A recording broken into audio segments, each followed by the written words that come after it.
Bueno, seguimos con los que están aquí, reconociendo la otra vez donde terminamos era con lo que es la muerte de Cristo, que le llamé vicario. Esa palabra quiere decir más que un sustituto, uno que dando más de lo que se debía, porque es lo que tenemos. Jesucristo siendo el perfecto, el sacrificio sin defecto, y para lo inferior, lo que es nosotros, vemos que lo que implica la muerte de Jesucristo. Vamos a ver un poquito más detalles.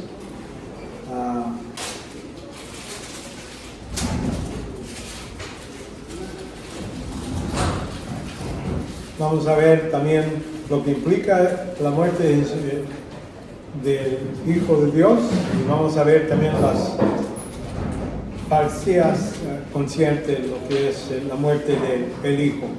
Hay cosas que personas han hablado o pensado sobre lo que sucedió en la cruz. Vamos un poquito a hablar de algunas cosas que son falsas de ese modo de pensar.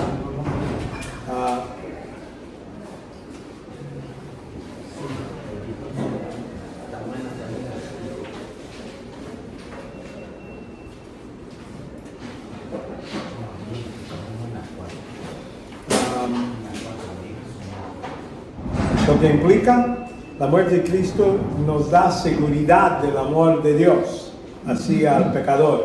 Este versículo popular que de tal manera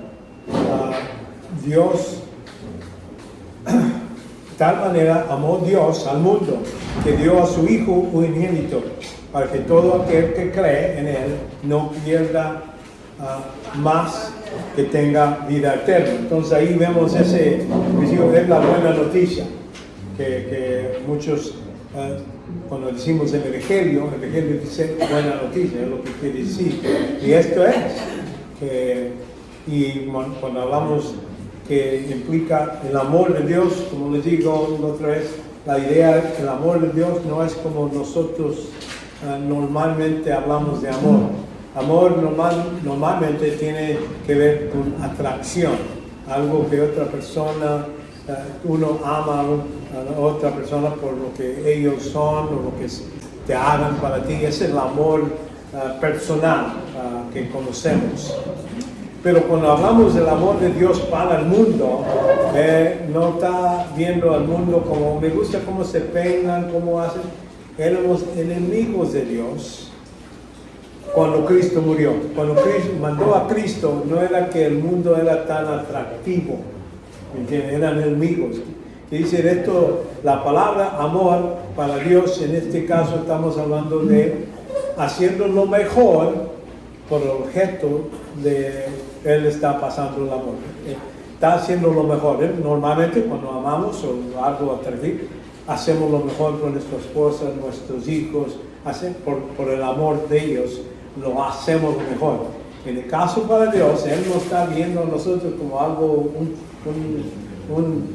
algo bueno, que Él dice, me gusta. No, Él lo está haciendo lo mejor para sus enemigos. Y por eso ese amor es un poquito diferente. Es una actitud, no es una emoción en ese senso. Y ese es el tipo de amor que Dios demanda de nosotros. Cuando dice amar a tu prójimo, no estás buscando lo mejor de tu prójimo. Estás haciendo, tu actitud va a ser, les voy a perdonar, no voy a buscar lo mío nomás, voy a buscar lo mejor para ellos. ¿Me entiendes? Ese es el amor que se demanda de nosotros. No es una emoción que necesito trabajar, necesito decir, necesito amar de este, me gusta como, se peina una vez, entonces me gusta eso y por eso voy a amarlo. No, es decir, no importa quién son, qué feo, qué apestoso, no importa el objeto, no es necesario tener atracción, es hacer lo mejor por el objeto. Es lo que hace aquí esta palabra aquí en Juan 3:16. Y notan aquí que cuando hablamos de El que cree no es condenado. Es la otra parte del Evangelio. Vamos a decir todo lo que es la noticia. Dice, ya no es condenado, que bueno. Pero el que no cree ya ha sido condenado porque no ha creído en el nombre de el unigénito Hijo de Dios. Entonces, ¿cuándo estaba condenado esta persona? Vamos a hacer la pregunta, ¿cuándo inicia esta condenación? Bueno, desde Adán. Cuando Adán pecó, dice que todos pecamos, todos estamos condenados. No necesitamos esperar hasta el primer pecado que un niño hace. Nace bajo de esta condenación. Es lo que debemos entender. La condenación no es algo que uno hace, no es por voluntad de uno. Es nuestra naturaleza cuando nacemos en este mundo. Entonces, aquí dice, cuando creemos en Él, entonces se quita esa condenación. Ya, y las personas que no creen se mantienen, siguen bajo esta condenación. ¿Okay? Muy importante distinción que debemos de tener, entender. Así como aquí en Romanos 5:8. Pero Dios demostró su amor para con nosotros, en que siendo aún pecadores, Cristo murió por nosotros. Entonces mucho más, habiendo sido ahora justificados por su sangre, seremos salvos de la ira de Dios por medio de Él. Entonces, porque si cuando éramos enemigos fuimos reconciliados con Dios por la muerte de su Hijo, mucho más habiendo sido reconciliados. Entonces, es lo que debemos de reconocer, que mi condición, Dios no ve, esta persona es mejor que esta persona. No, nos trata todo al mismo nivel. El borracho, la buena persona que tiene moralidad muy alta, que no es creyente, pero hace buenas cosas, es honesto, trata a gente.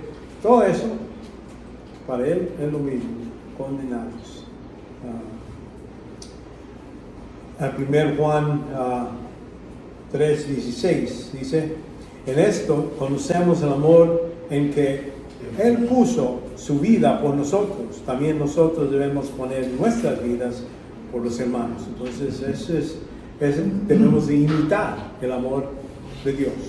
Jesucristo se dio por las personas que estaban ahí gritando, escupiéndole, todo, maldiendo, diciéndole todo eso. Él estaba en ese momento, Padre, perdónalo, que no saben lo que están haciendo. Esa es la actitud de Cristo, esa es la actitud que nosotros debemos tener. Si Cristo murió por esa persona, entonces mucho más también nosotros debemos decir, bueno, Él hizo lo mejor para yo, debo de imitar el mismo modo. Entonces, la muerte de Cristo es una redención o rescate o pagado, ¿verdad? ¿A quién se pagó? No a Satanás. Había un tiempo algún grupo de teólogos empezaron a decir, bueno, se pagaba a Satanás porque él es el que estaba ya bajo su esclavitud. Se pagó a Dios. Todo pecado es contra Dios. Es el único que necesita ser pagado. Y entonces, así como dice en Mateo 20:28, así como el Hijo, el hombre, no vino para ser servido, sino para servir y para dar su vida en rescate por muchos. Para eso vino. Esta idea, muchos de nosotros hablamos y lo dejamos ir como que sí, está bien, Cristo vino. Hay que conocer qué dejó Jesucristo, que estaba en el cielo, siendo servido por todos los ángeles, su dignidad, su santidad. Voy a decir, aquí no, a mí no me toque. ¿Me entiendes? Él de ese lugar vino aquí en la tierra. Es como, yo le comparo a como que si yo quería dar mi vida por esas moscas que están ahí en el sur y todo.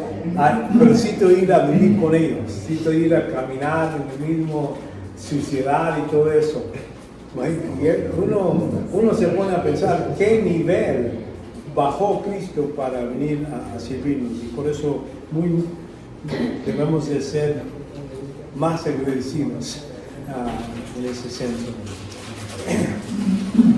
Y era el pago a las demandas santas de Dios para el pecador, para librar el pecador de la justa condenación sobre toda la raza humana. Porque no nomás es el pecado de Adán que nos condenó, pero también arriba de eso hay muchos más pecados que vinieron después, se multiplicaron.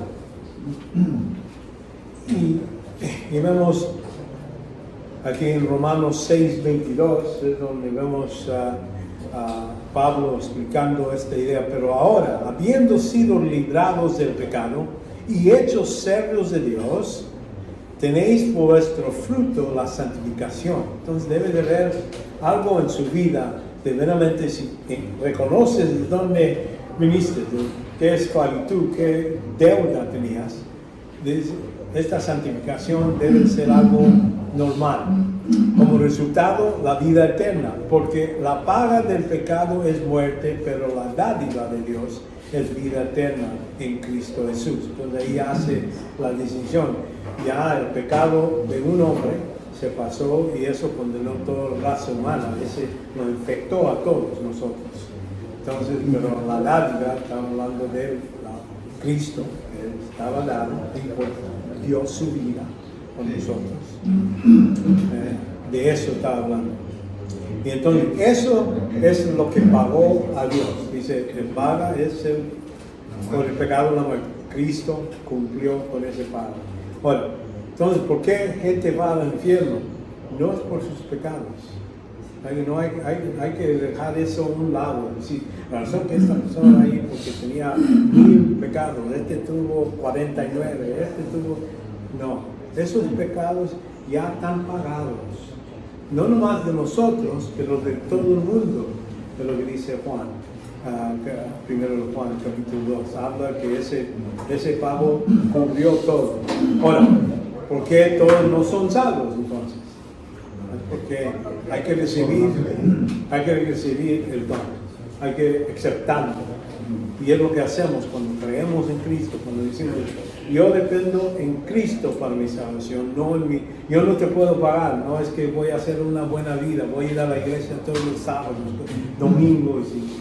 No, es decir, Dios, la única razón que voy a ser salvo es porque lo que Cristo hizo, pagó todo mi deuda, completa, 100%, no hay nada.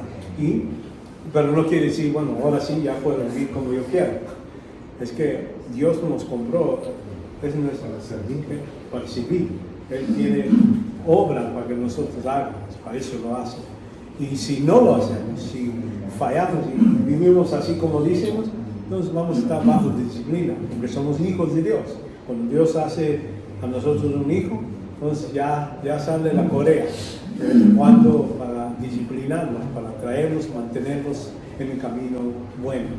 Y la persona que sufre más en este mundo no son los incrédulos, son creyentes que están desobedientes y rebeldes contra Dios. Gente que ya son salvos, Dios mismo mete la mano para castigar, para darle más sufrimiento.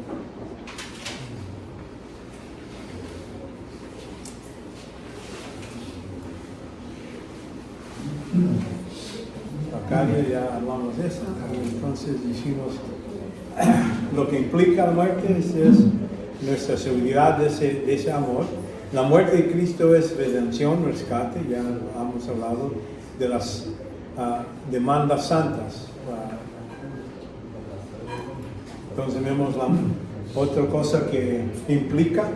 La muerte de Cristo está representada en su parte como un acto de obediencia a la ley que los pecadores han quebrantado, cuyo hecho constituye una propiciación. Es decir, propiciación es sacrificar a la demanda de Dios.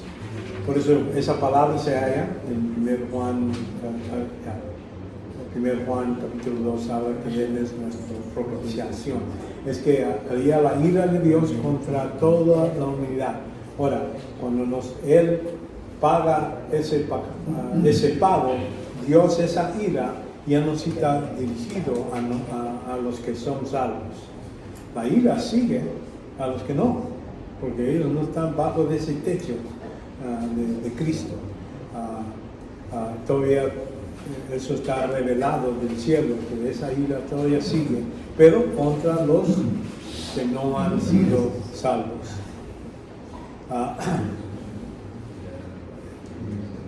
Romanos 3,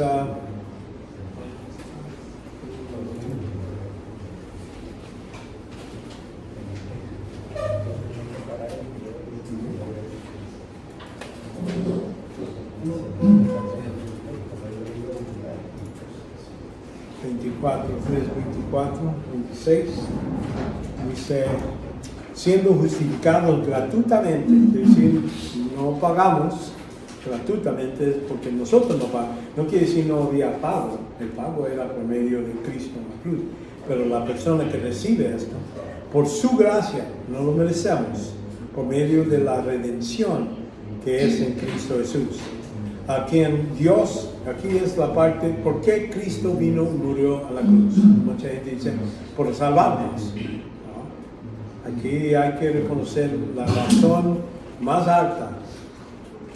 Y aquí nos dice, a quien Dios exhibió públicamente como propiciación por su sangre a través de la fe, como demostración de su justicia. Porque Dios perdonaba a Abraham, perdonó a Moisés, perdonó a Noé, perdonó a todos esos, pero sin pago. Si nadie pagó.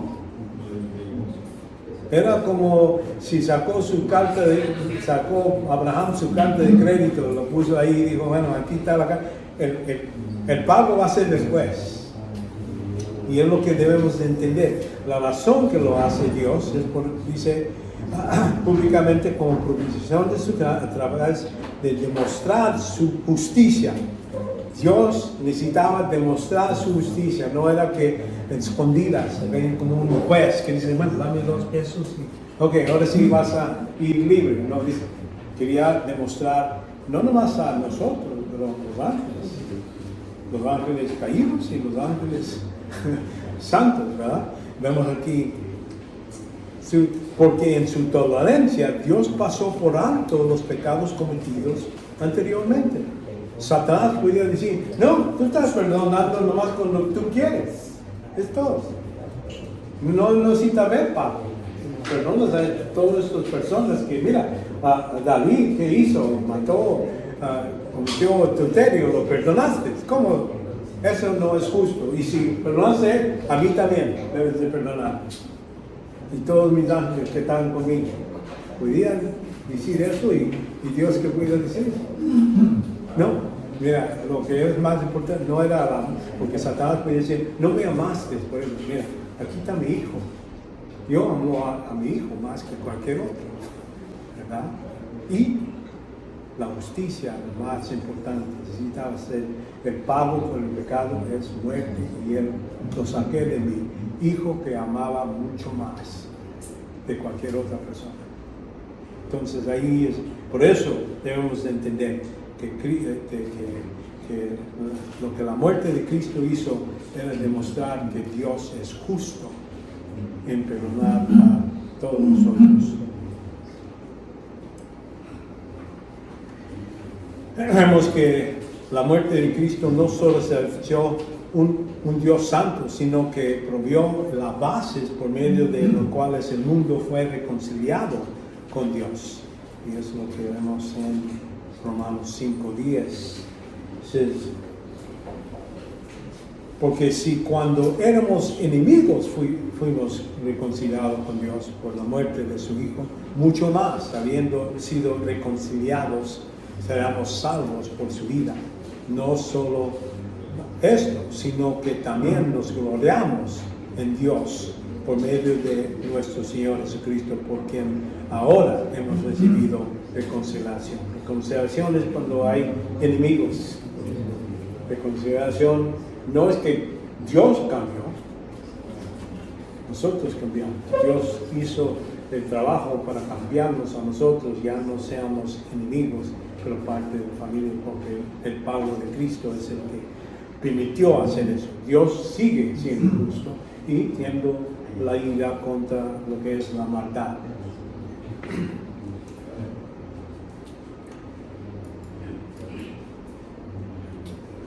La muerte de Cristo quitó los impedimentos morales en la mente de Dios para salvar a los pecadores, a los que el pecado ha sido redimido por medio de la muerte de Cristo. Dios ha sido satisfechado, es decir, ya no hay nada de condenación contra nosotros, porque está satisfechado Dios. El hombre ha sido reconciliado con Dios, vimos 3:26. Vimos también que en su muerte Cristo llegó a ser el sustituto. Y por eso digo, un sustituto vacario, quiere decir uno que paga o es más de lo que se demandaba.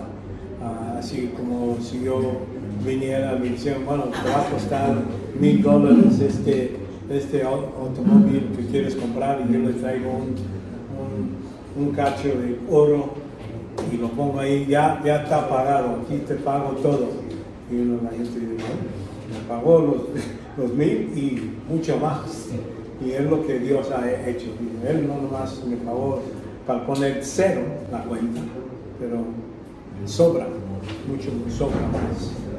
Por eso Dios puede ser más bendecido, diciendo, ya que hizo lo mayor por proveer a su Hijo para nuestra salvación, también puede hacer mucho más bendiciones. Y aquí tengo varios versículos para demostrar eso.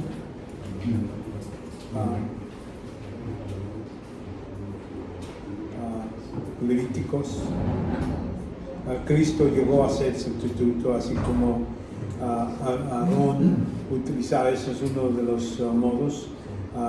Levíticos 16:21 es una ilustración que Dios. Es lo que podemos ver. El Antiguo Testamento, mucha gente dice, bueno, ya no necesitamos, ya tenemos el Nuevo Testamento. El Antiguo Testamento tiene muchas enseñanzas para nosotros, son sombras de lo que Cristo hizo. Por eso es importante ver lo que se hace y ver la lección.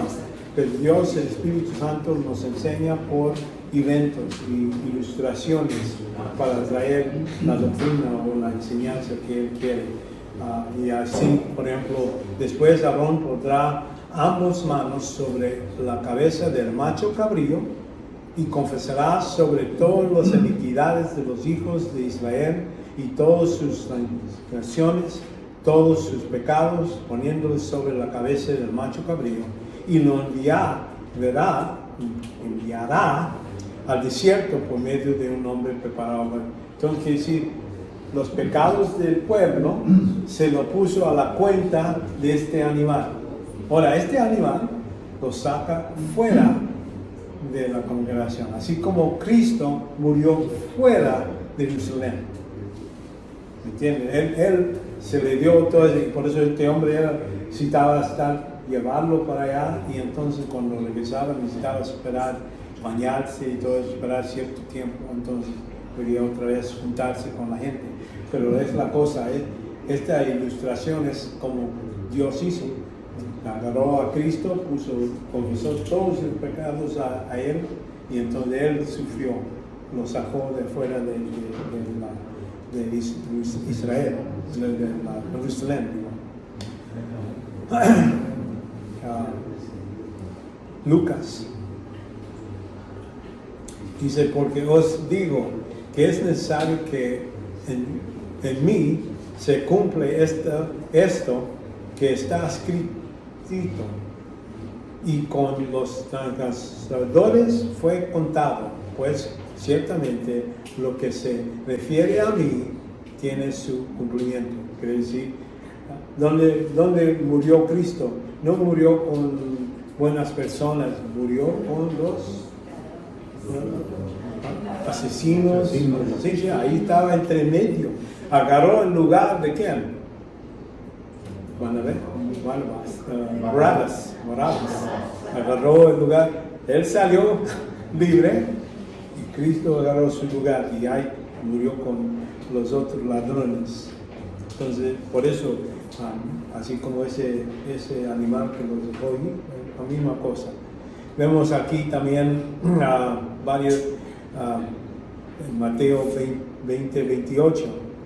Y así como el Hijo del Hombre no vino para ser servido, pero ser servir y para dar su vida de rescate. Vimos eso ya.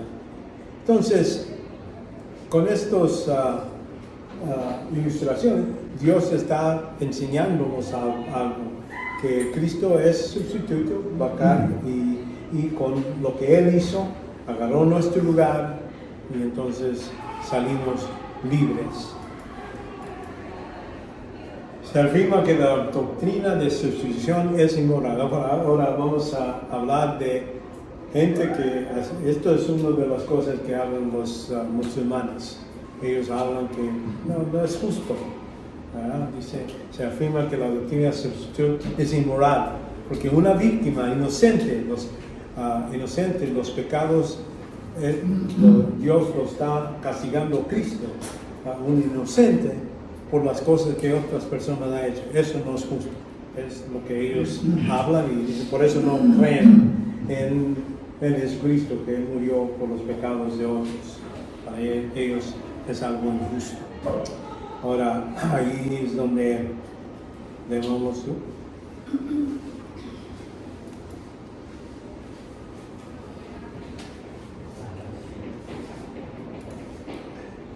Es precisamente lo que aquí dice, hablando de animales, es cierto lo que ellos dicen, porque es imposible que la sangre de toros y de machos cabríos quite los pecados.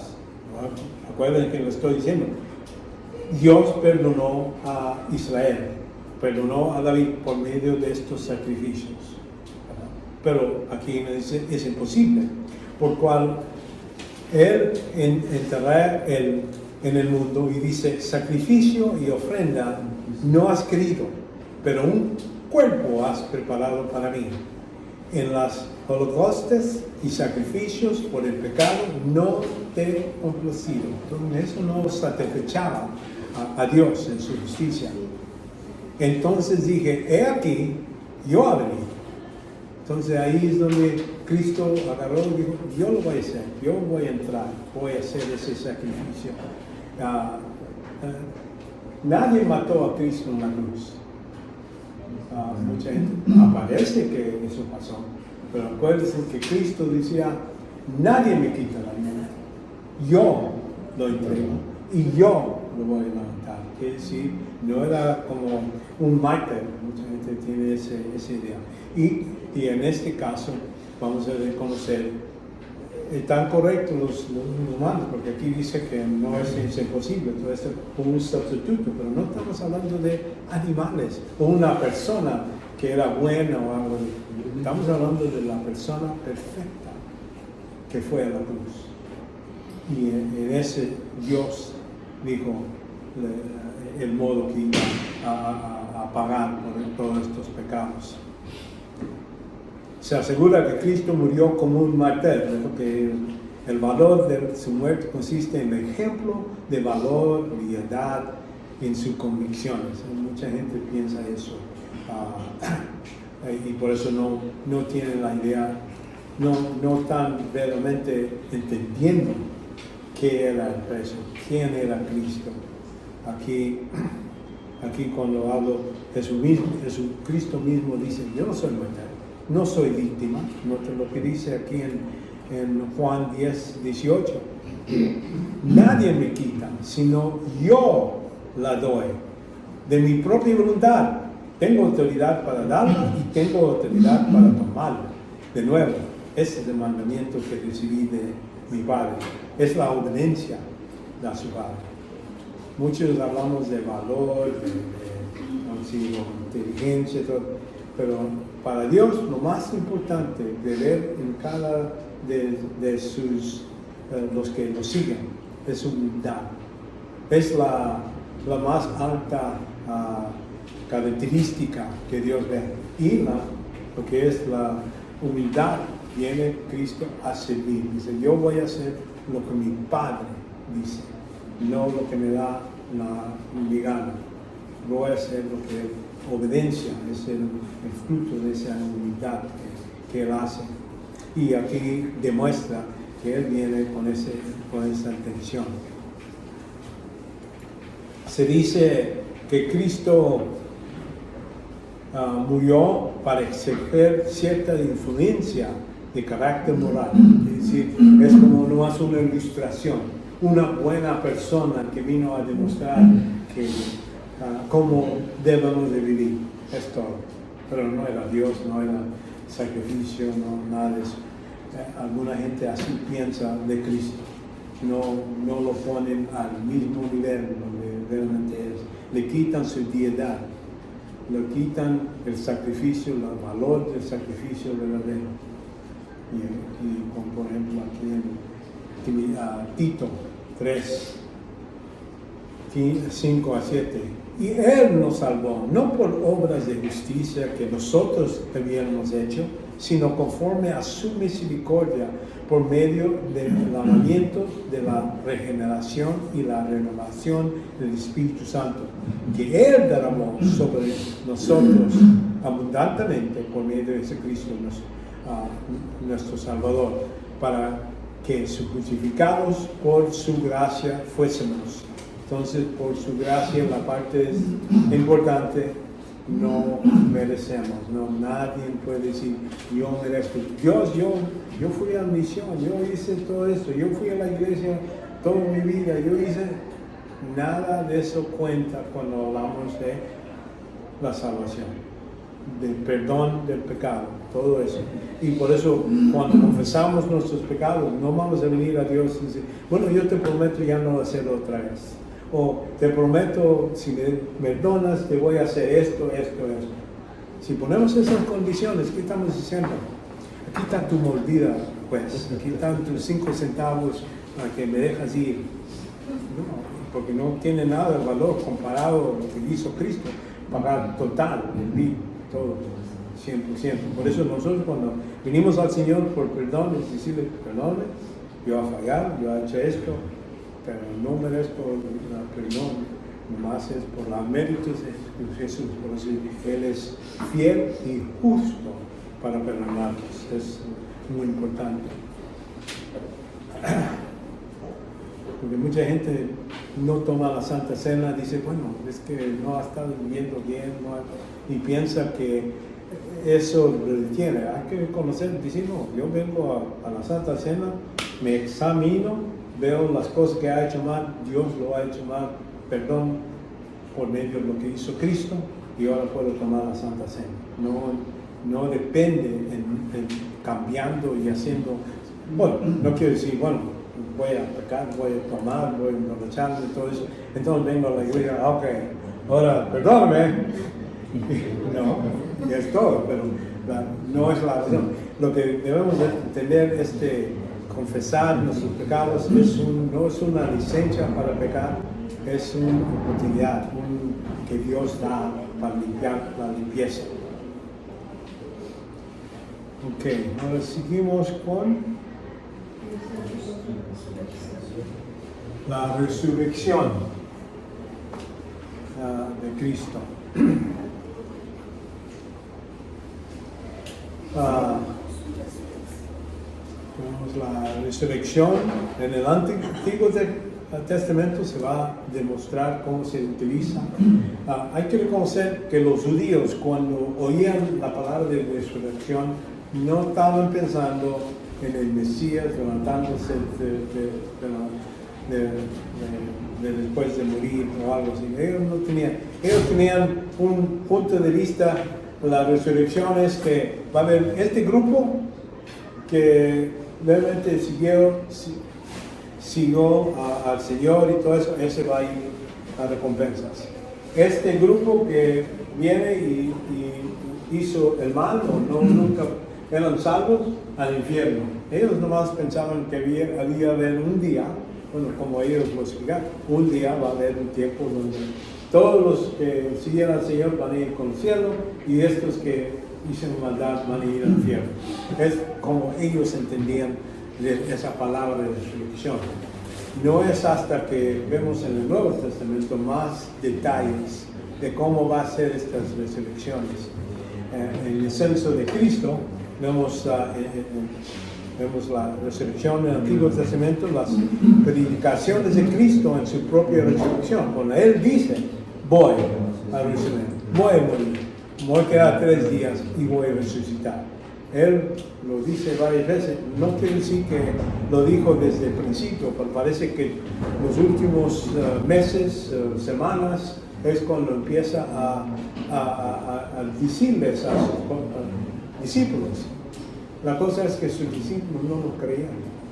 Le decían, pero no creían, no lo entendían. Decían, bueno, ¿de qué está hablando? ¿Cómo va a morir? Para ellos era algo, está diciendo nuestro maestro, pues no entendemos ninguna cosa. Y creo que eso es uno de los problemas, y por eso después, ya cuando está resucitado, manda a las mujeres a decirles, ya resucitó. Ellos no hay que ir a ver, vamos a ver dónde está, ¿no? Verificar, no lo creían, y dice, no lo creían. Vamos a ver las pruebas de la resurrección de Cristo, las razones por qué para la resurrección de Cristo, por qué era necesario esta resurrección de Jesucristo, el significado de la resurrección, vamos a ver. Entonces, empezamos con el primero, que es la resurrección en el Antiguo Testamento. La resurrección del Antiguo Testamento, Job probablemente es un contemporáneo de Abraham, como 2000 años antes de Cristo. Es donde más o menos ponemos la fecha de Job y de Abraham.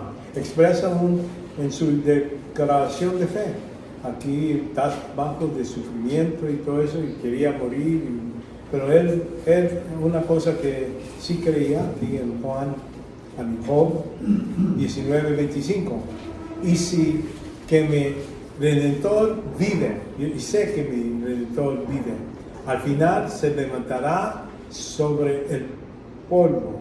Después de desechar mi piel, aún mi carne veré, en mi carne veré a Dios, en cual yo mismo contemplaré, y a quien mis ojos verán, y no de otros, desvanecer mi corazón delante de mí. Entonces ahí él está declarando, él sabe que va a haber un tiempo donde ya después que se hace polvo, ya no vive, va a resucitar. Él está hablando personalmente, no está hablando de gran grupo, no está diciendo miles de personas, está hablando de él mismo, él va a verlo. Y eso es, vamos a decir, no hay muchos versículos que hablan de la resurrección, no contienen, pero sí algunos que vemos aquí.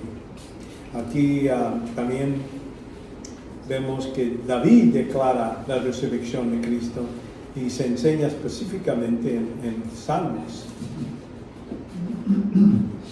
Salmos 16:9 dice, por tanto mi corazón se alegra, en mi alma se regocija, también mi carne morará seguro, pues tú no me abandonarás a mi alma en el Seol en la tierra, en el terreno, dice, y no permitirás a tu santo ver corrupción.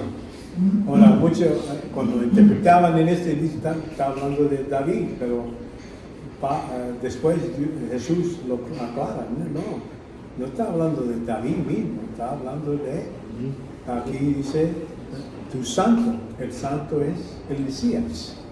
No vas a permitir que se quede y se pudra ahí donde lo entierran, en la tumba, es lo que está diciendo, porque dice, si estamos hablando de David, ahí están los huesos. Sabemos dónde está en Jerusalén. Ellos podían apuntar, aquí está donde está pudrido. Él está hablando del santo, el santo hablando de Jesucristo.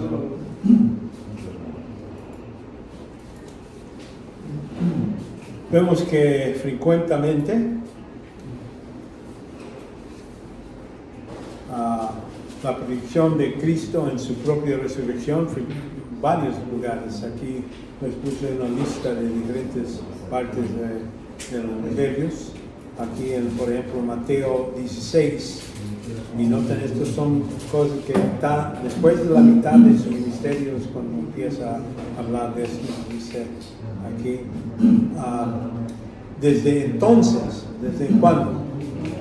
En mitad de su ministerio ya presentó y anunció el reino, pero muchos de los judíos no lo aceptaban, lo rechazaban, querían matarlo, ¿verdad?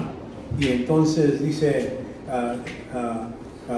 ya con ese rechazo, ya Dios, Jesucristo empieza a hablar en parábolas, ya no habla claro como antes. Empieza a hablar en parábolas donde gente no entendía, y entonces discípulos dicen, ¿por qué nos hablas en parábolas? Dices, porque este secreto del reino no es para ellos, que entiendan, pero para ustedes sí.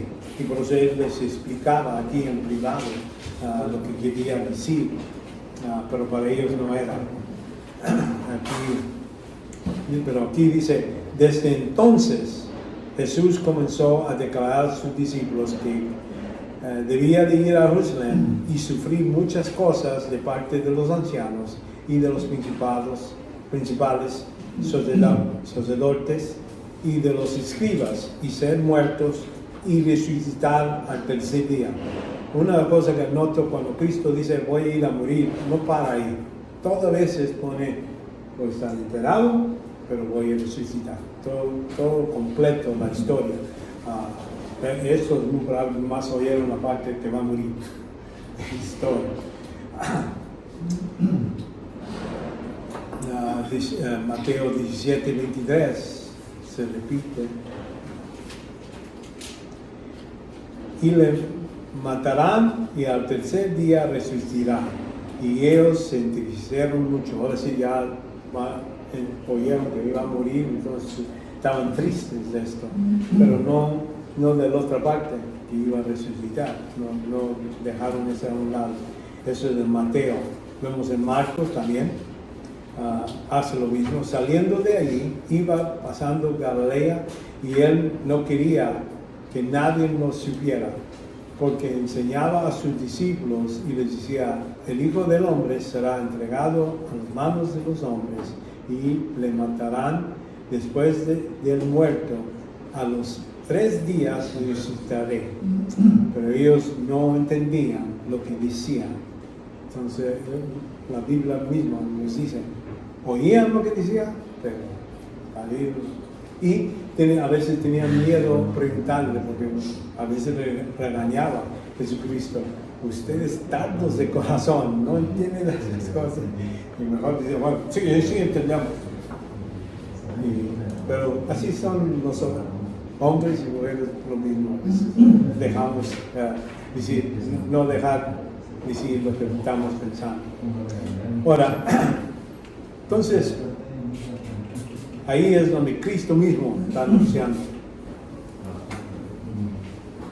Entonces, ¿cómo sabemos que verdaderamente Cristo resucitó? Aquí vamos a ver lo que dice en la Biblia. Hay otros lugares donde podemos decir que se habla de Jesucristo, que era una persona verdadera, era escrito por un judío que era histórico, hablaba y dice que algunos dicen que resucitó, pero la idea es que aquí estoy usando la evidencia que está en la Biblia misma, que ellos vieron. Estamos hablando de personas que vieron estas cosas y lo están declarando, no lo están declarando acá en Samaria, en otros lugares, está hablando y diciendo estas cosas en Jerusalén, donde sucedió. pues para así fácilmente cualquier persona que estaba viviendo en ese tiempo podría decir, no, estás mentindo, ahí están los huesos de Cristo, ahí está en la tumba. Podrían hacer, pero no se oye nada de eso. No está escrito, no está puesto en ningún lugar. Pero entonces, por así, Pablo da muchas de estas cosas. Él no, vamos a decir, él no estaba con Cristo antes de cuando Cristo estaba aquí en el mundo caminando y todo. No era uno de los discípulos. ¿Recuerdas que Pablo vino después?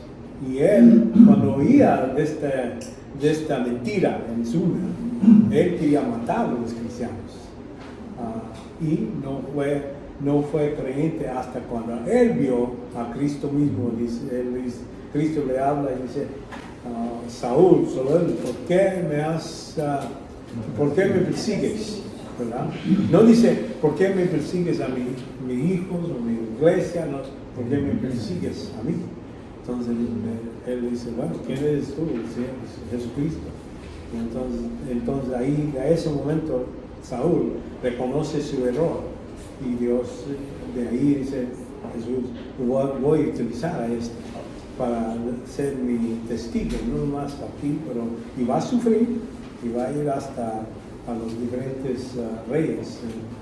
Y entonces es lo que vemos. Aquí vemos aparición por María Magdalena, aquí en Juan 20, 11 a 17. Pero María estaba afuera llorando junto con el sepulcro, ¿verdad? Y mientras lloraba, se inclinó y miró dentro del sepulcro y vio dos ángeles vestidos de blanco, sentados donde había estado el cuerpo de Jesús y uno a la cabecera. Y ellos le dijeron, mujer, ¿por qué lloras?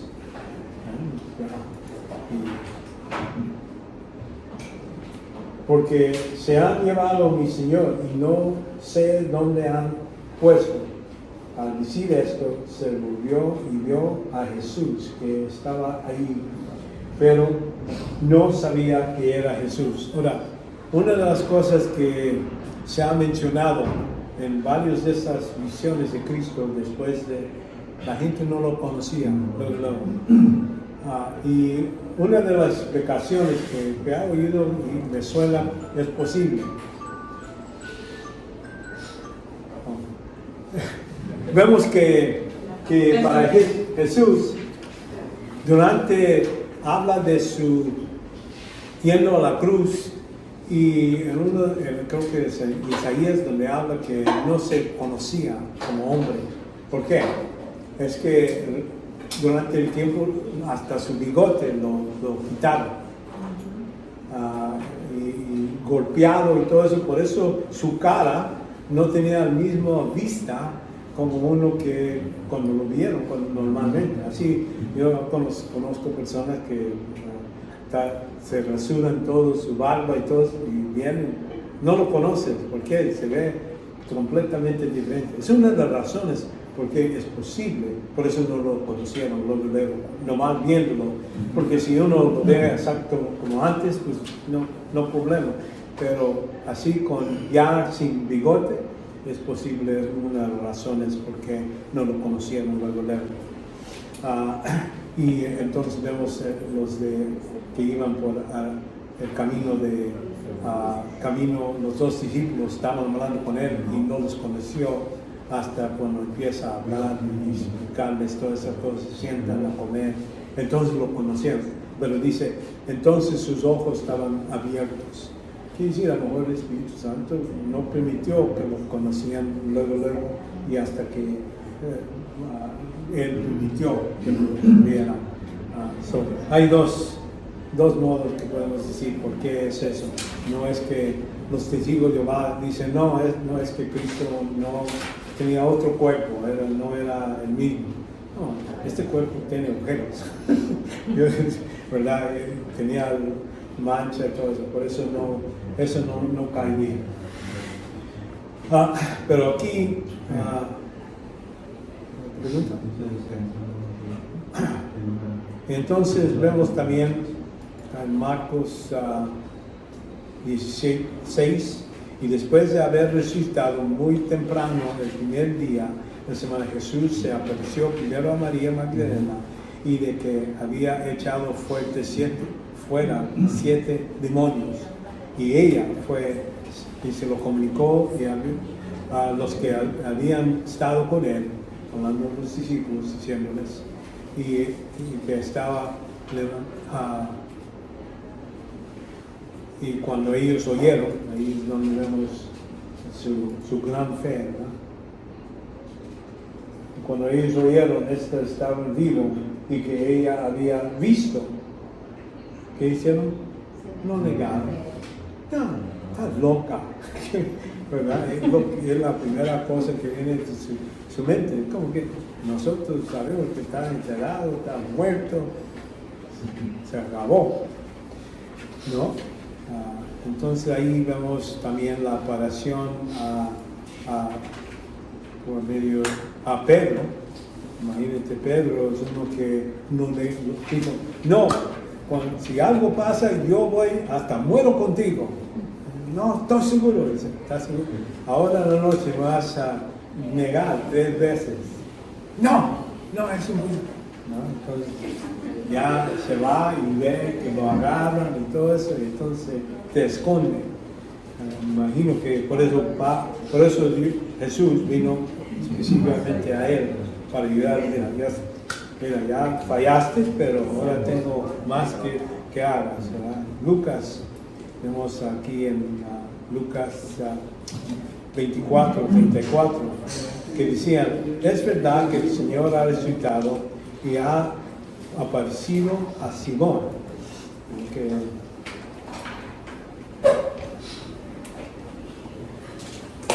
Y ellos contaban sus experiencias en camino y como él le habían reconocido en partir el pan. Esos los que estaban sus discípulos, que ya después de hablar, ustedes tardos de corazón, que le explica, empieza con Génesis, los libros de Moisés hasta los últimos libros, explicando cómo él necesitaba para hacer todas estas cosas. Una buena lección. Y con eso, de ese pan, ellos corrieron y era noche y todo eso, pero como quiera fueron a Jerusalén para hablar a los discípulos. Y vemos ellos, donde vemos ¿dónde está también? Okay. Los discípulos de Arameo, aquí es donde habla de esos 16.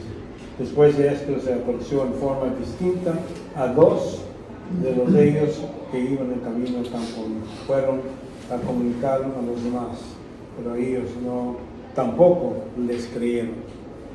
Me imagino que si Jesucristo, por eso creo que se puso tardos de corazón, idiota, más bien dicho, pero nosotros no podíamos decir mucho porque a lo mejor nosotros probablemente tuviéramos la misma condición, porque acuérdense, hasta este punto no están llenos del Espíritu Santo, hasta este punto no, ese don de venir por el Espíritu Santo y llenarlos es algo que sucede en el día de Pentecostés, es cuando se acuerdan de mucho lo que dijo Jesús, y por eso podían escribir las Escrituras. Vemos que aquí en esta ocasión después se apareció a los 11 mismos. Ahora estamos hablando 11 y no 12. Estamos hablando de gente que los vio antes. ¿Quién no está ahí? Judas, porque él ya salió y se mató él mismo. Vemos aquí después, a los 11, cuando estaban sentados a la mesa, y los reprendió por su incredulidad y dureza de corazón, porque no habían creído a los que habían visto resucitado. Entonces, sí, les regañó. La primera cosa que viene de su boca cuando los vio.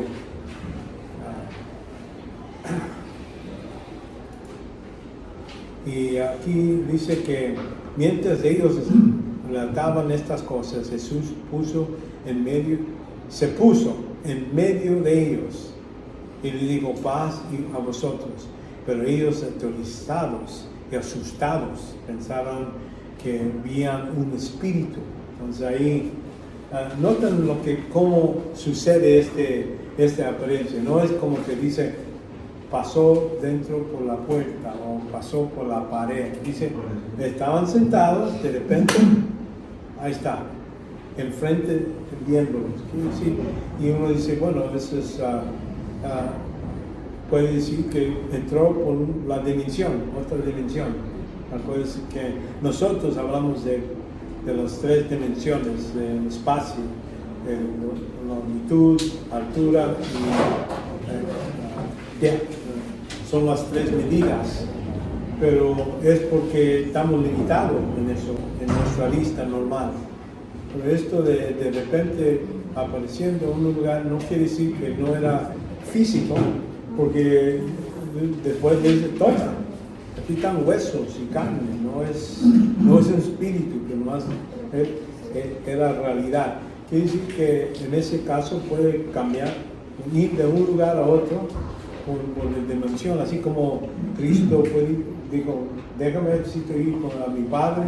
Estamos hablando, pasando todo el universo, de miles y millones de años de luz, vamos a decir, la distancia alta. Pero como quiera, él puede hacer eso. Y creo que los ángeles pueden hacer esos cambios, pero sí tan pasar uno. En este caso, este cuerpo que Cristo tiene, vamos a tener el mismo tipo de cuerpo. No vamos a decir exactamente con ojeros nosotros, pero vamos a tener muchos de los mismos atributos cuando nosotros resucitamos. En este caso, dice, están autorizados. Entonces es donde Cristo explica. Dice, y les dijo, porque estás turbados, porque surcan dudas en vuestros corazones. Mirad mis manos y mis pies, que yo soy papel eterno, tócame, ¿verdad? Y ver. Porque un espíritu no tiene carne ni huesos, como ves que yo tengo. ¿Verdad? ¿Qué no tiene? Ahí dice dos cosas que tiene el cuerpo.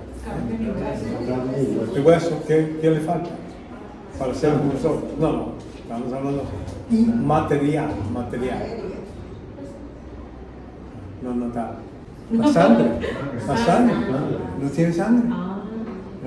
Imagínense, ahí está, ya la sangre salió, no hay sangre. Y en ese caso, por eso ese cuerpo es diferente de lo que tenemos. Nosotros no podemos vivir o seguir adelante sin sangre. La sangre es la que pasa lo que es todo nuestro nutrientes, las vitaminas, todos los minerales, todo lo que necesitamos en este cuerpo para sostenerlos. En el caso con el cuerpo resucitado, ya no necesitan entrar. Comemos si queremos, si no queremos, no comemos. Porque vemos después Cristo come pescado, pero sabemos que no es algo que era necesario, pero ya tiene vida eterna para él y nunca puede morir. Por eso yo pienso que Dios va a permitir. A mí me gusta lo que es un postre de sweet potato, ¿cómo se dice? Camote, me gusta camote. Y dice, bueno, Dios va a decir, bueno, ahí quita un planeta de camote y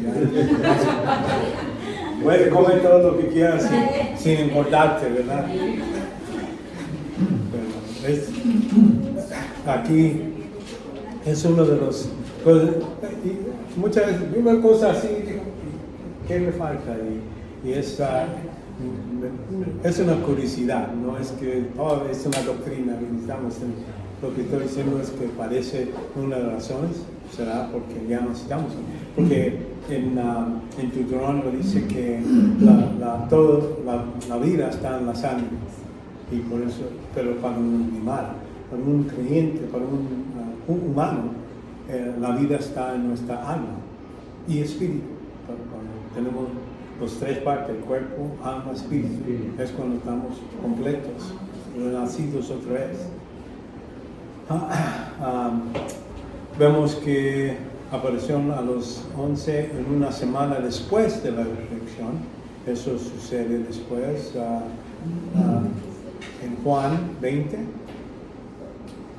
26.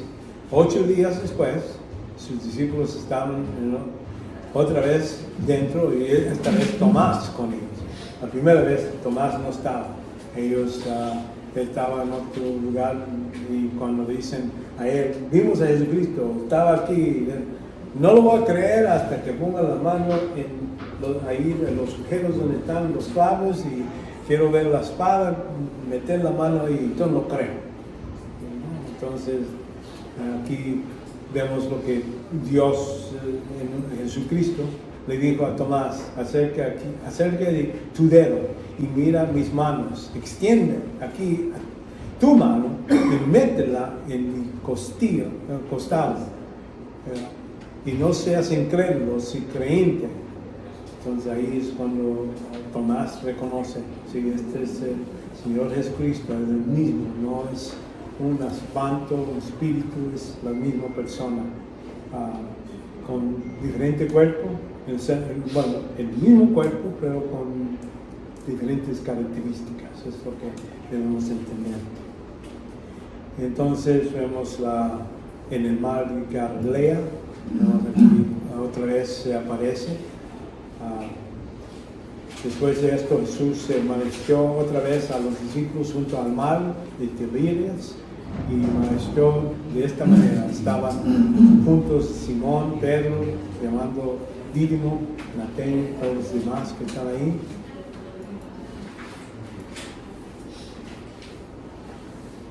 Hijos de Zebedeo, los Juan y otros dos de sus hijos. Simón Pedro dijo: me voy a pescar. Entonces es lo que la razón que están allá, dice, pues ya estoy aburrido aquí esperando, vamos a ir a pescar para comer, ¿verdad? Ellos dijeron, bueno, no, nosotros también vamos contigo. Fueron y ahí es donde demuestra Pedro que él va a hacer lo que quiere hacer. Ya después Jesús dice: mira, ven para acá. Usted te gusta ir a hacer las cosas cuando tú quieras, pero va a haber un tiempo cuando otro te va a llevar y te va a llevar donde tú no quieres. Y él estaba hablando de su muerte y todo eso. Por mí es interesante cuando veo Jesucristo trabajando con los discípulos y cómo a veces creo que nomás es, vamos a decir, es doctrina, es algo que se enseña, pero está demostrando algo, que nosotros debemos tener esa actitud de Jesús. Mándame donde tú quieras, voy a hacer lo que tú quieres, ¿no? Y así voy a cumplir tu voluntad, no mi voluntad. Creo que es lo que quería demostrar aquí. Entonces, si eso no era suficiente, en Corintios 15 nos da un relato Pablo de luego apareció a 500 hermanos a una vez. Eso es parte de cuando Pablo está explicando el Evangelio y todo eso, y dice, bueno, ustedes están aquí en Jerusalén, pregúntale al hermano Juan López, pregúntale a este, si no lo vieron. Y así no hay, ¿cómo se llama?, modo de discutir y decir, no sucedió la resurrección. Cristo dice, lo hizo, habló con los discípulos, las mujeres, y varios tiempos, y esta vez lo hace para 500, para que sea algo que se puede comprobar. Si uno tenía una cámara de vídeo, podía tomar y ver a Cristo en ese vídeo.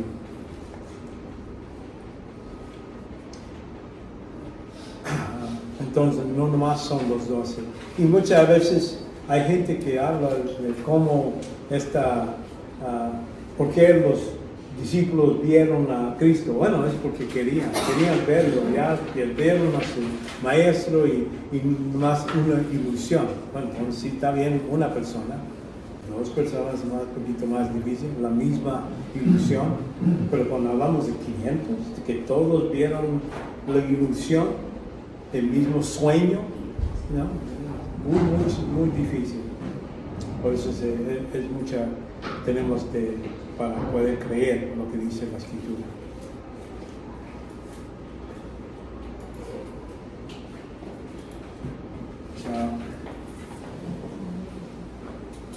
Y no nomás ya después de los 15, vemos la aparición a Santiago, el hermano de Jesús. Habla en 15:7, después se apareció a Jacobo, luego a todos los apóstoles. Entonces, Jacobo, acuérdense, cuando vemos en los evangelios, él está con sus hermanos y hermanas, están hablando a Cristo. Bueno, ¿por qué no tú vas a la fiesta? Ahí no sé, dice, para ustedes pueden ir en cualquier tiempo, para mí voy a ir en otro tiempo. ¿Por qué? Ahí ellos están diciendo, bueno, si yo era profeta como tú crees que eres, pues yo debes ir a Jerusalén para demostrar tu majestad y todos estos trucos. Es lo que le estaban diciendo. Por eso Cristo no fue con ellos, pero después fue escondidas, porque estaban esperando los fariseos con sus soldados para agarrarlo, pero no pudieron. Cristo es el que, vamos a decir, organizó el tiempo en el día cuando iba a ser entregado, porque le dice a Judas, rápido, ve a hacer lo que vas a hacer ahorita, porque ya sabía que él es el que iba a entregar. Por eso él fue, porque los judíos no querían hacerla durante la fiesta, porque no querían tener una conversión, bueno, vamos a decir, un gran revolt. Sí, por eso, pero cuando Cristo le dice, bueno, entonces hay que hacerlo ahorita, en la noche, luego, y por eso todas esas cosas, Cristo definió cuándo iban a. Y acuérdense cómo mataban los judíos normalmente. La predicación. ¿Por qué? Ese es su modo de ser. Lo que en ese tiempo no se permitía. Y por eso, si lo van a matar, pues entonces ellos no lo pueden hacer, pero los romanos podían hacerlo. Para ellos no hay problema. Tenían 7 días, 24 horas para hacer su negocio de matar, no hay problema. Por eso, cuando Cristo los forzó, entonces es cuando utilizaron esa oportunidad. Y así podían decir, nosotros no lo matamos. Los romanos hicieron eso, aunque ellos estaban en cargo de llevar todas esa acción. Y entonces vemos uno de los últimos, vamos en el Monte de Olivo, es donde vemos a sus discípulos con la ocasión de la ascensión desde el Monte Olivo en Lucas 24:44 delante. Y vemos esto lo que os dice cuando todavía estaba con vosotros y era necesario que se cumpliera todo lo que sobre mí está escrito en la ley de Moisés, y los profetas y los salmos.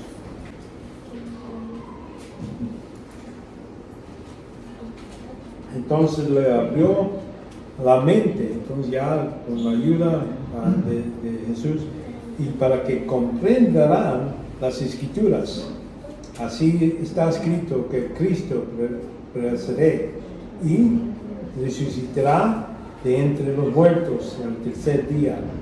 Ahora, uno busca en el Antiguo Testamento para esto, no se halla. No, literalmente no podemos hallar un versículo que dice esta cosa.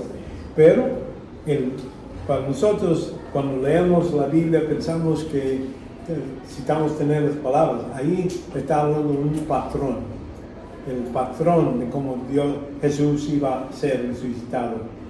El patrón, cuando él dice el pez, que cuando el gran pez que comió a Jonás, y él estaba 3 días, 3 noches, de eso está hablando. Vamos a decir, está cumpliendo esa ilustración que sucedió allá, es algo que se iba a repetir en el tiempo de Cristo. Por eso así se habla. Y aquí Cristo le está diciendo entonces que en su nombre se predicará el arrepentimiento para el perdón de los pecados a todas las naciones, comenzando, y aquí es donde le da la gran comisión.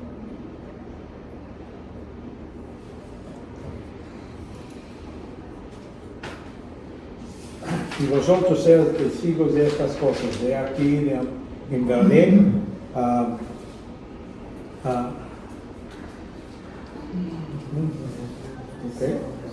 de aquí enviaré a vosotros la promesa de mi Padre.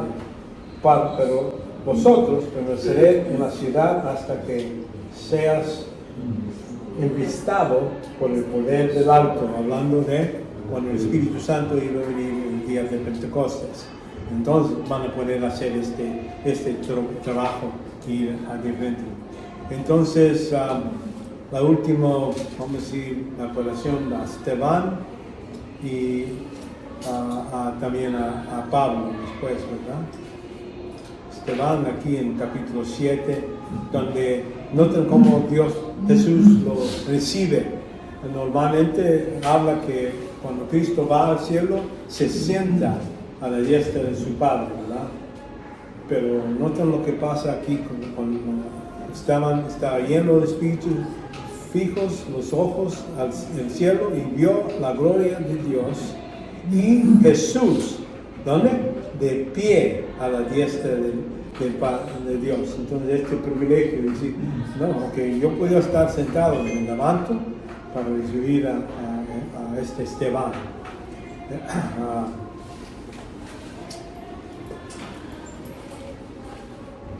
Se me está yendo el tiempo, wow. No, todavía falta, ok. Vemos la aparición a Pablo en el camino de Damasco.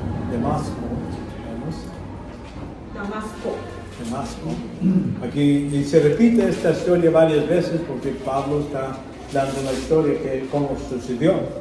Y aquí dice, de aquí, y sucedió que mientras viajaba, al acercarse a Damasco, de repente resplandeció en su derredor una luz del cielo. Y caer a tierra, oyó una vez diciendo, Saulo, Saulo, ¿por qué me persigues? Notan ahí, no dice, ¿por qué no me estás persiguiendo a la iglesia? Me estás persiguiendo a mí. Él toma a nosotros siendo cuerpo de Cristo. Cuando están atacando el cuerpo, están atacando a Cristo directamente. Así lo ven. ¿Quién eres, Señor? Y respondió, yo soy Jesús, a quien tú persigues. Levántate entre la ciudad y te diré, aquí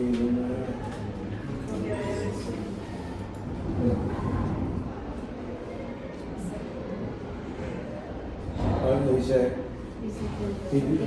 debes hacer, right? Hacer. Y los hombres que iban con él vivieron entonados, oyendo la voz, pero sin ver a nadie. Y entonces ahí es donde Cristo aparece, y por eso dice Pablo, puede decir, yo vi a Jesús resurrección, es parte de su deber para poder ser apóstol, es uno que vio vivamente a Jesús resucitado, aunque no estaba con él durante su ministerio, antes de morir, él sí lo vio en y eso es parte de su derecho de ser apóstol, era necesario. En Arabia, ahora aquí cuando dice que Pablo sigue hablando de su camino con el Señor, pero en ninguna manera estimo mi vida como vialosa, ¿okay? Para mí mismo y fin de poder terminar mi carrera. ¿Sí? ¿20? Sí. Solamente el Evangelio de gracia. Ahora aquí a ninguno de nosotros, ahí no era.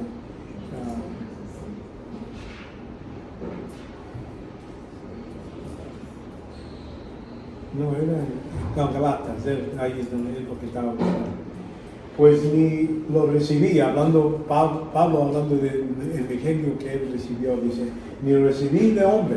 Es decir, no me dijo Pedro, Pablo, Santiago, nadie más, dice el norte aquí, ni me fue enseñado. ¿Por quién? Por los hombres, ¿verdad? Sino que recibí por medio de una revelación de Jesucristo. Cristo directamente lo enseñó.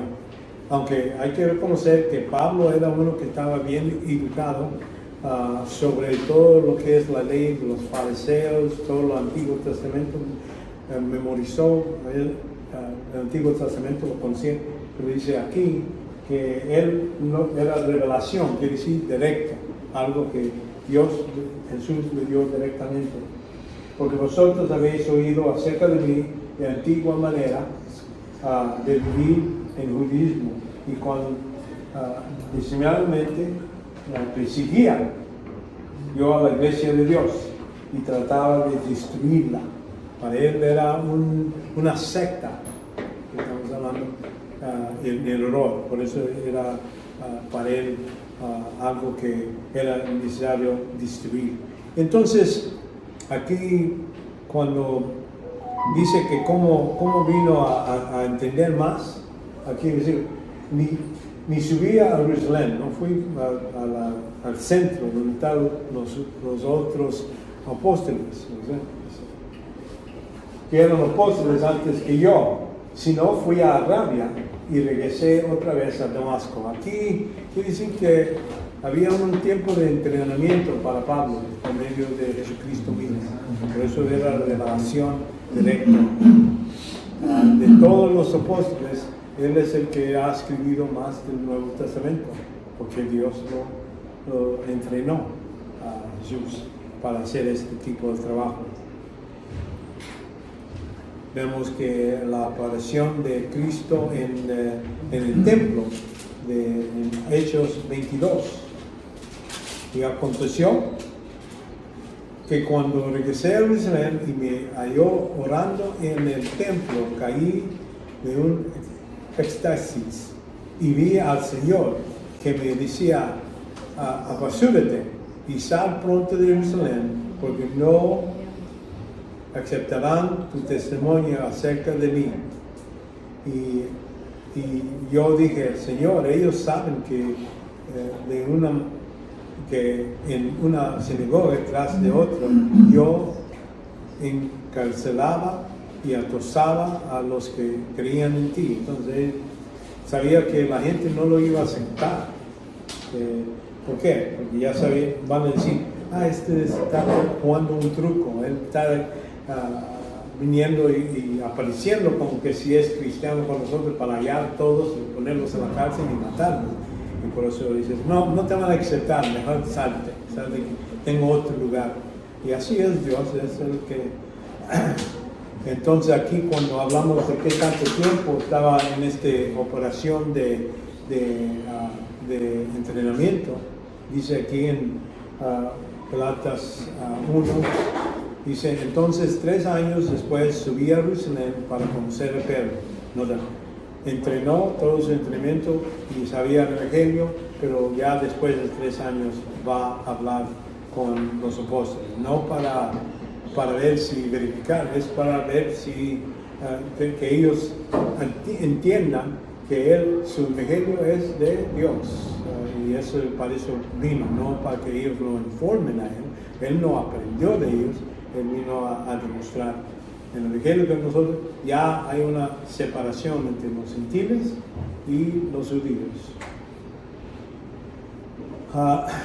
Vemos también al fin de la vida de Hechos, vemos aquí también anoche siguiente se apareció el Señor y le dijo, ten ánimo, porque como has testificado fielmente en mi causa en Jerusalén, así has de testificar también en Roma. Entonces ya les dio la tarea, no nomás con los judíos, ahora vas a ir a Roma, donde están los gentiles, entonces el centro de los gentiles.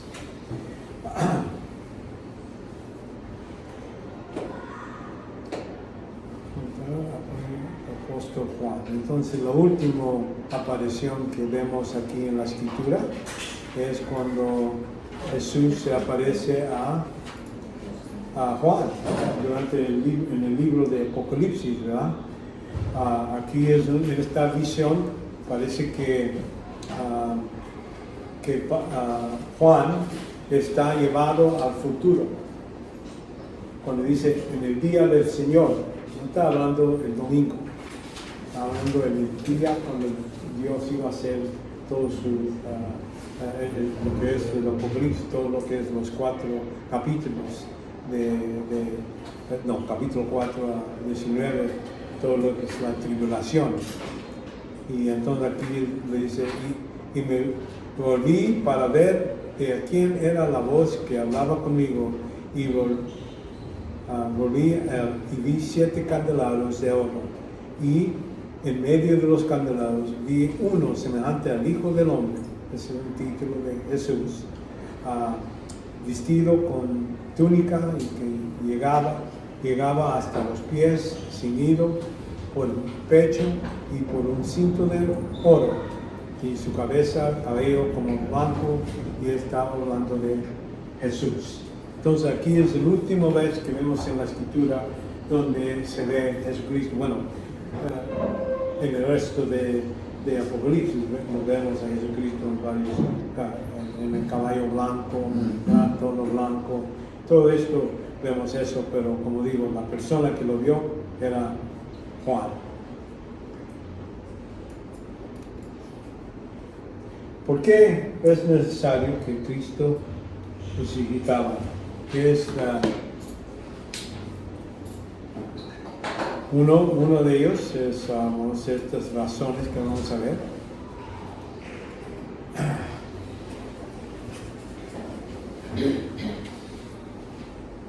Era para demostrar que Jesús tenía victoria sobre la muerte, porque clama que Él iba a resucitar después de la muerte, que Él tiene las llaves de vida. Entonces, esta es una ilustración, una demostración de lo que Él dice. Por eso es una de las cosas que Él es necesario. Hechos 2:24, a quien Dios resucitó, poniendo fin a la agonía de la muerte, puesto que no era posible que Él quedara bajo el dominio de ella, de la muerte. No era posible. Por eso era demostración de esto. Por eso es una de las razones. Reconocer también que una de las razones que citaba resucitar es porque lo dijo. Porque si no resucitaba, entonces podríamos decir es mentiroso. ¿Por qué? Porque dijo que iba a resucitar y no lo hizo. Entonces ya es una violación de que Cristo dice yo soy la verdad. Entonces ya no dice la verdad. En el caso demuestra que cumple. Pero también, ¿por qué necesitaba resucitar? Es porque en el Antiguo Testamento ha prometido que el Mesías iba a venir a reinar en esta tierra, iba a pagar por los pecados y iba a estabilizar su reino. Entonces, muchos de los antes de este tiempo, la gente pensaba, bueno, ¿cómo es esto? Aquí vemos un Mesías que va a sufrir, parece que se va a morir, y aquí está otro Mesías que iba a venir y a estabilizar como rey hijo de David que iba a establecer 2000 años. Entonces, ¿cómo es eso? Bueno, si muere este, pues hay que mandar otro. Y en su mente así pusieron esos versículos juntos. Y bueno, va a haber uno que sufre y uno que viene a reinar. Pero Dios es más literal. Cuando Él dice algunas cosas, Él está diciendo, este Mesías va a morir, va a resucitar y va a reinar. Entonces, ¿cómo es eso? Hay que conquistar la muerte. Y aquí en segundo de Samuel dice, cuando tus días singular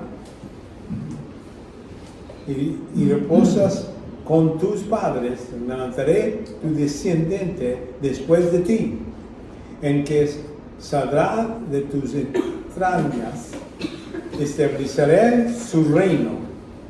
Él edificará casa a mi nombre y yo estableceré el trono de su reino para siempre. Entonces, una cosa que todos los antes reyes pues vivían y morían, vivían, morían. Pero este está hablando, se va a sentar y para siempre va a seguir, va a tener vida eterna para cumplir esto. Y yo será padre a él y él será hijo para mí. Y entonces ya cuando habla de el que sigue es Salomón. Y dice aquí, cuando comete iniquidad, lo corregí con vara. Entonces ese está hablando de la unidad de Salomón, pero no de Cristo. Pero lo que estoy diciendo es aquí es el patrón. Dice, vas a tener un hijo, no va a ser Salomón que va a vivir para siempre, va a haber uno al linaje después de David. Y como le digo, es un poquito complicado porque uno de los hijos de Salomón hizo tan mal que Dios dijo, no va a tener nadie que lo va a hacer, ninguno de sus hijos que van a reinar en este trono. Entonces, pues ya falló. No, pero acuérdense que aquí le está hablando a David. David tuvo más de dos hijos, pero el hijo Salomón y el hijo Nataniel. Nataniel, de él sale María. Y por eso Dios podía cumplir su promesa literalmente que iba a haber por medio de David, no dijo por medio de Salomón. Okay. Muy importante. Y aquí también vemos en Salmo 89, dice, he hallado a David mi siervo y le ha ungido con mi pueblo santo, como él estará siempre mi mano, mi brazo también lo fortaleceré. No engañaré al enemigo ni afligiré al hijo de maldad, sino que yo aplastaré sus adversarios delante de él. Allí, cuando una de las frases que me llama atención es lo ha ungido con mi óleo santo y estará siempre en mi mano, y dice, y mi brazo también lo fortalecerá. ¿Mi brazo de quién? De Dios. ¿Y quién es el brazo? Jesús. Porque nosotros pensamos en Dios no es como con cuerpo humano, pero esa frase del brazo de Dios, ¿a quién está hablando? De Jesús. Y es uno de los títulos de Jesús antes que naciera.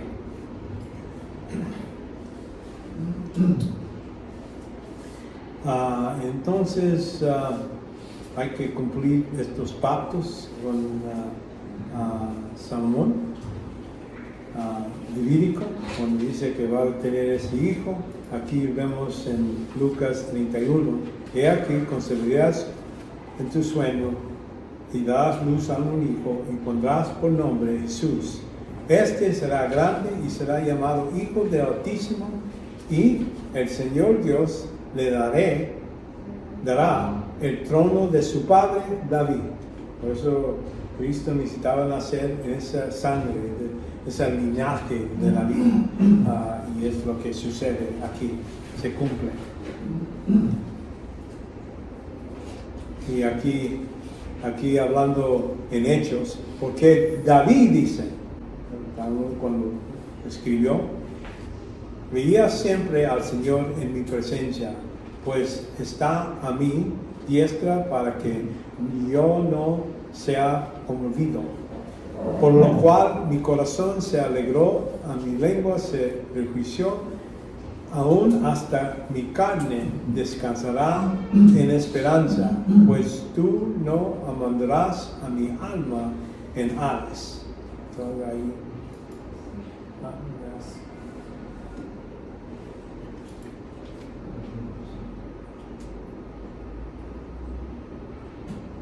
no permitirás que tu santo vea la corrupción. Es lo que ahí es donde está refiriendo a Jesús. Y entonces número 3, aquí razón es Cristo resucitó para ser el dador de la vida resucitada. Es lo que vemos en Juan 10, 11. El ladrón solo viene para robar y matar y destruir. Y he venido para que tenga vida y para que tengan en abundancia. Yo soy el buen pastor, el pastor da su vida por sus ovejas. Ahí es la razón que resucita para poder seguir haciendo esta obra. No pudiera quedarse muerto para todos los que van a creer después. Jesús, cuando le preguntan sobre la resurrección de Lázaro, dice, y les dijo, yo soy la resurrección y la vida, y el que cree en mí, aunque muera, vivirá. Y todo el que vive y cree en mí, no morirá jamás. Entonces está hablando de espiritualmente, nunca más. No quiere decir que no va a morir físicamente, que es la separación de alma del cuerpo, pero cuando hablamos de vida eterna, estamos hablando que ya nunca vamos a estar separados de Dios. Esa es la segunda muerte. Cuando ya esas personas que van al lago de fuego, eso se llama la segunda muerte.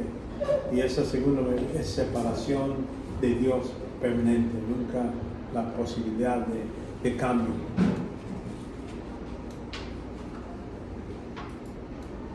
Y entonces, hablando de la vida eterna, nosotros a veces hablamos de la vida eterna como que si es algo que es futuro. Juan parece que utiliza esta frase un poquito diferente, una vida viviente durante este tiempo, no es nomás para el futuro, pero ahorita. Y aquí Pablo más o menos dice lo mismo aquí en Efesios 2:6. Dice, y con Él nos resucitó, y con Él nos sentó a los lugares celestiales en Cristo. Quiere decir, en este momento tenemos esa relación, esa posición en Cristo. No es algo nomás futuro. En el punto, cuando creemos en Cristo, ya estamos en ese estado. Así como cuando nacemos otra vez, estamos vivos, eso no cambia. Sí, crecemos. Eso es una santificación progresiva, pero el punto de decir somos hijos de Dios, eso nunca cambia. Y aquí en Pablo hablando del mismo tema, de decir, si habéis pues resucitado con Cristo, buscad las cosas de arriba, donde está Cristo sentado a la diestra de Dios.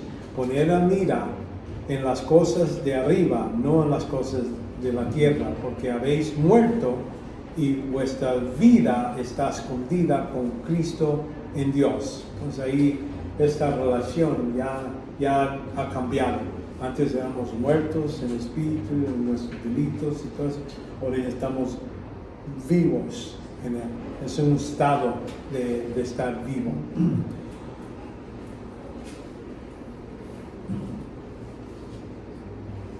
Y aquí, como digo, 1 Juan habla de esta idea. Entonces, y el testimonio es este, que Dios nos ha dado vida eterna y esta vida está en su Hijo.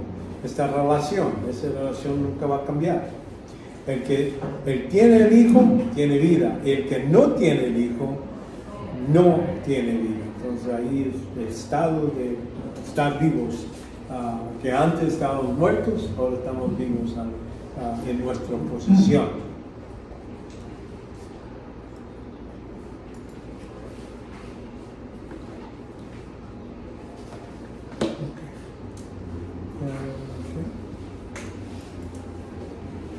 Más razones de por qué esto es tan importante.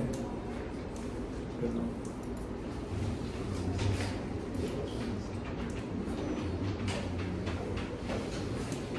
Cristo lo hizo de modo de que Él sea fuente del poder de la resurrección. Y así, aquí, como dice Mateo 28, ya al fin del libro, dice, y acercarnos a Jesús, les dijo, diciendo, toda autoridad me ha sido dada en el cielo y en la tierra. En este caso, ya el poder, estamos hablando de su autoridad sobre no más la sección de Jerusalén, o no más en ocasión local, está hablando de todas las naciones. Por eso ha sido dado en el cielo y en la tierra. No hay ningún lugar donde su autoridad no sobrepasa. Y en este modo ya Dios el Padre le ha entregado todo. Noten aquí, toda autoridad se me ha sido dada. ¿De quién? Del Padre. El Padre es parte de esta, vamos a decir, cómo opera lo que es la Trinidad. La Trinidad no nomás es, hay dos partes. Una parte hablamos de la Trinidad, donde todos son iguales, en autoridad, en omnisciencia, en omnipotencia, todo eso están igual. Pero cuando se habla de la salvación, hay lo que es la Trinidad económica. Quiere decir que se opera en función. Cristo se pone bajo en su función, no en esencia. No quiere decir si hizo menos Dios o es Dios menor. No, es que agarra la posición de cumplir, como un hijo obedece al Padre. Y entonces el Espíritu Santo agarra y Él se pone abajo, porque vemos que cuando Cristo dice, voy a pedir al Padre que mande, pero entonces después dice, yo voy a mandar otro Espíritu.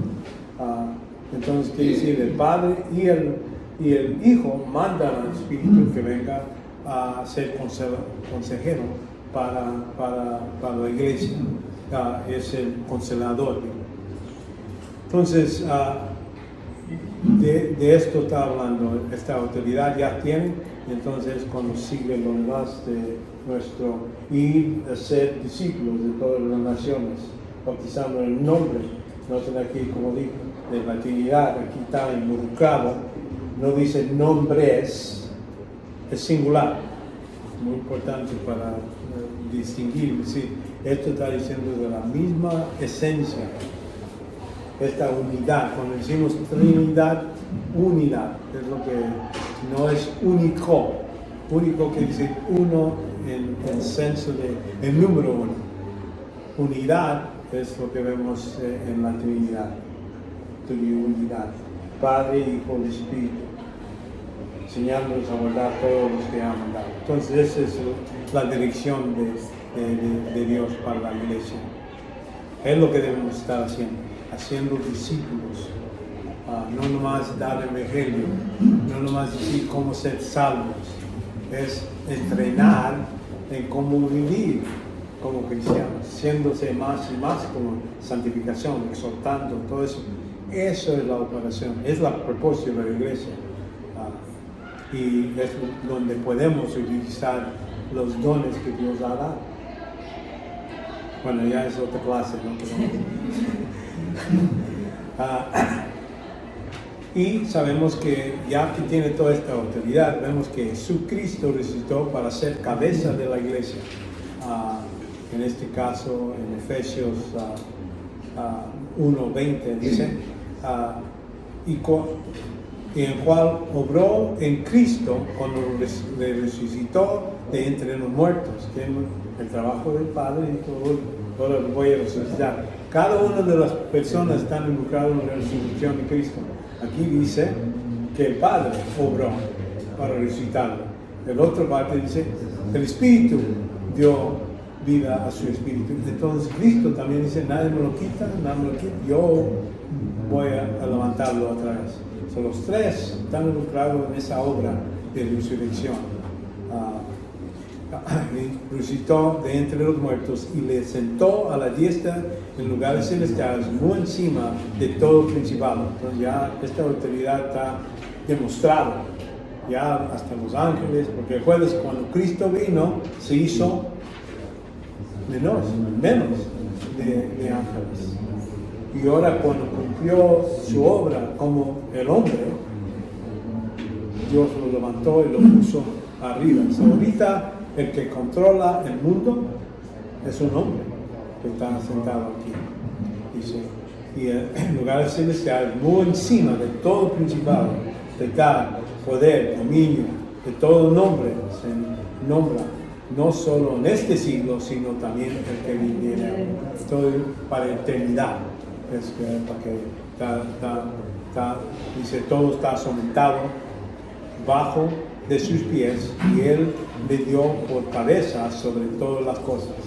Y poniendo sobre el siglo unido y de su cabeza, y donde dice, por las cosas a la iglesia, a lo cual es su cuerpo, la plenitud de aquel que llena todo en todo. Entonces, la iglesia ahorita tiene una posición muy alta y vemos que ya esa posición nunca va a cambiar. Por eso, si vemos el Apocalipsis, vamos a ver que lo que es los gentiles, los judíos y la iglesia son tres tipos de creyentes que hay, que existen y van a existir para siempre. Ya cuando la iglesia se termina, ya otra vez ya Dios no va a trabajar con la iglesia, va a trabajar con los judíos. Y por eso vemos todo lo que es los 144,000 testigos de los 12 de cada tribu, todo eso, vemos es todo judío. Regresa, así como trabajó en el tiempo de Moisés, para regresar a trabajar con los judíos. Y durante los 1000 años, los judíos van a tener su terreno y todo eso, se va a cumplir las promesas que Dios ha hecho. La iglesia va a reinar con él, pero ya como una parte, a la iglesia no se promete la propiedad, no se dice van a tener terreno, van a tener nada de eso, ya nosotros decimos mucho mejor, ¿verdad? Y entonces resucitó para nuestra justificación sea cumplida. Aquí en Romanos 4:25. Bueno, híjole, se me va el tiempo como se agüita, porque voy a terminar nomás estos dos puntos y entonces seguimos. Cristo resucitó para nuestra justificación, y aquí es lo que dice aquí en Romanos 4:5, a cual entregó por causa de nuestras transgresiones y resucitó para causa de nuestra justificación. Entonces esto es para demostrar que Dios es justo. Dijo, bueno, ya que viviste por todos los pecados, ahora sí ya estoy demostrando que ya son aceptables. Es una demostración de esto. Y Cristo resucitó para ser el primicias de la resurrección. Entonces vemos que, como les dije, los judíos pensaban que va a haber un día donde va a haber todos los buenos van a ir al cielo y los otros que no cumplieron la voluntad de Dios van al infierno. Es todo lo que hay ahora, primicias, quiere decir el primero. Y vimos que habían unos que se resucitaron durante ese tiempo, pero no sabemos si ellos recibieron su cuerpo nuevo, nada de eso, a lo mejor murieron otra vez. La Biblia está en silencio y no se halla ninguna cosa de las personas que dice cuando Él murió en la cruz, dice que algunas tumbas se abrieron y algunos santos salieron. Y entonces la siguiente cosa, pero ellos no se vieron, vamos a decir, no se vieron hasta después de la resurrección de Cristo.